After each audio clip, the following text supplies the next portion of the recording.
ನಾಮ ಸ್ಮರಣೆ ಎಂಬುದು ಎನ್ನ ಜೀವಕ್ಕೆ ಜೀವನಾಮ. ವರವ ಕೊಡುವುದೊಂದು ಭಕ್ತಿ ಭಾವದ ನಾಮ.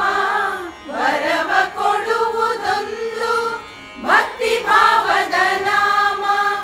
ಈ ಪರಿಪುಸಿಯಲ್ಲ ಶ್ರೀ ಪುರಂದರ ವಿಠಲ.